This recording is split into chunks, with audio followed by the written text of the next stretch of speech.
Namaste and welcome. Friends, history is being written in the Indian corporate world. For decades, हमारे labor laws एक complex puzzle की तरह थे, fragmented and confusing. But finally, with the operationalization of the Code on Wages 2019, effective specifically from November 21, 2025, वो पुराना era खत्म हो रहा है. We are moving from confusion to arithmetic certainty. और इस बदलाव का दिल, the very heart of this reform is Section 2Y.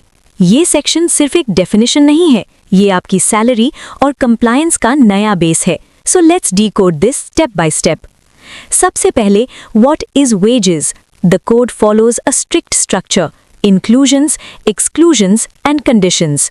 Part 1. The inclusions. Government ने क्लियर कर दिया है कि 3 चीजें हमेशा वेजेस मानी जाएंगी.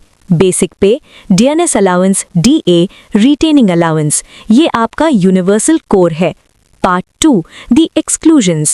Now pay attention. The law allows companies to exclude certain allowances from the definition of wages under clauses A to K. Let's list them quickly because every point matters. A. Statutory bonus. B. Value of amenities like house accommodation, light, water या medical services. C. Any contribution paid by the employer to any pension or provident fund. यानी employer का PF and pension share wages का हिस्सा नहीं माना जाएगा. D. Conveyance allowance or traveling concessions. E. Sum paid for special expenses required by the nature of employment. F. HRA, house rent allowance. G. Court awards or settlements. H. Overtime allowance. I. Commission payable to the employee. J. Gratuity. And K. Retrenchment or retirement benefits. On paper ये सब wages से बाहर हैं, but यहाँ आता है सबसे बड़ा ट्विस्ट. पार्ट 3. The 50% rule. पहले कंपनीज बेसिक पे को कम रखती थीं और अलाउंसेस को बढ़ा देती थीं टू सेव ऑन पीएफ. इसे हम वेज इंजीनियरिंग कहते थे. सेक्शन 2Y ने इस पर रोक लगा दी है.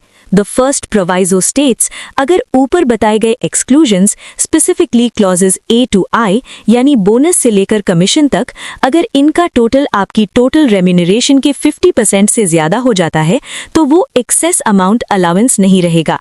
It will be added back and deemed as wages.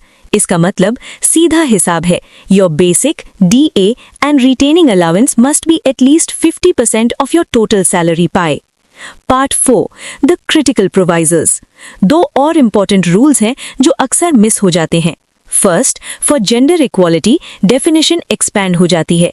When checking for equal wages, हम HRA, conveyance और overtime को भी wages में काउंट करेंगे to ensure discrimination allowance के नाम पर ना हो.